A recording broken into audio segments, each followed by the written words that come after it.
Bum bum bum bum bum bum bum bum bum bum bum bum. The Peter Dislike Show. Bum bum bum bum bum bum bum.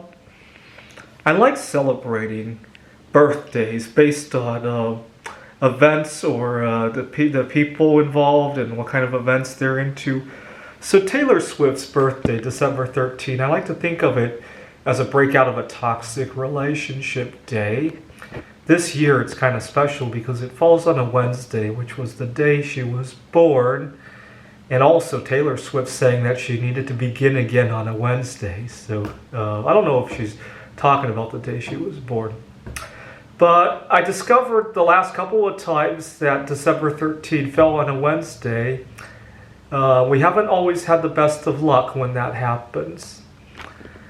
So December 13, 1989 was a Wednesday, and not long after that, the Persian Gulf War broke out.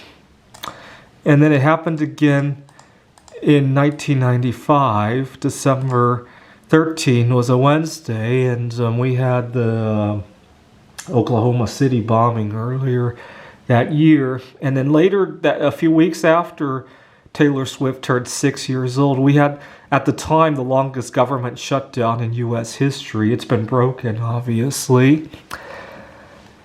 It happened again in 2000 when Taylor Swift turned 11 years old. Around the time she began her career, December 13 was on a Wednesday, and I think this was the day that the election results from 2000 were finally finalized, right? Real big birthday gift to Taylor Swift, right? Yeah, the election snafu that year. Not long after that, 9/11 happened. I also learned that there's some theories that the delay in the switch over of power in the White House contributed to some of the missed opportunities to stop 9/11. 2006, December 13 was also a Wednesday. Not long after that, Gerald Ford, probably the last great U.S. president we had, passed away. We executed Saddam Hussein around that time. And the seeds of our great financial crisis probably had its origins around there.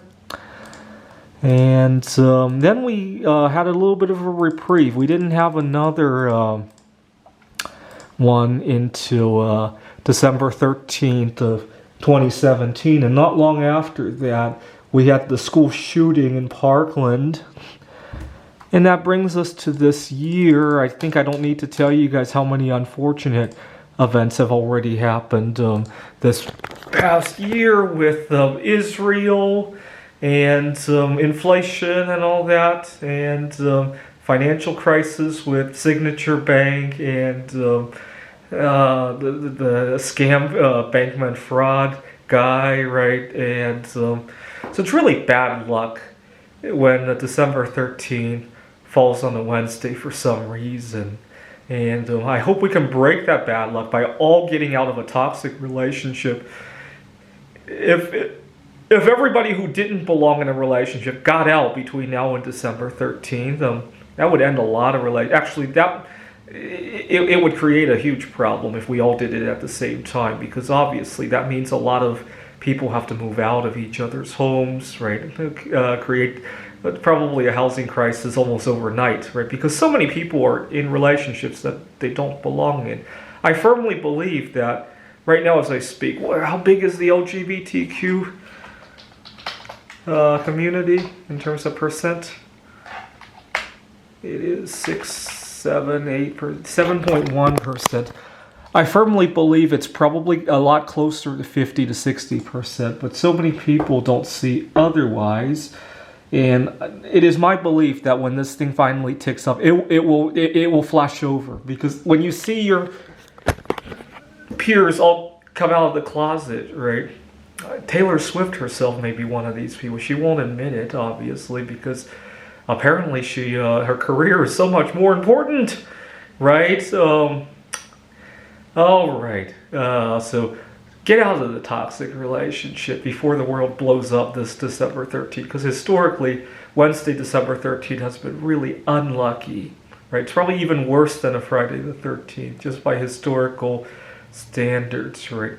I'll let you do the math on, or look up the events on Wednesday, December 13th, that came before Taylor Swift, right? I would imagine there's probably a lot of bad stuff there too, right? I didn't really check. This is the Peter Dislike Show.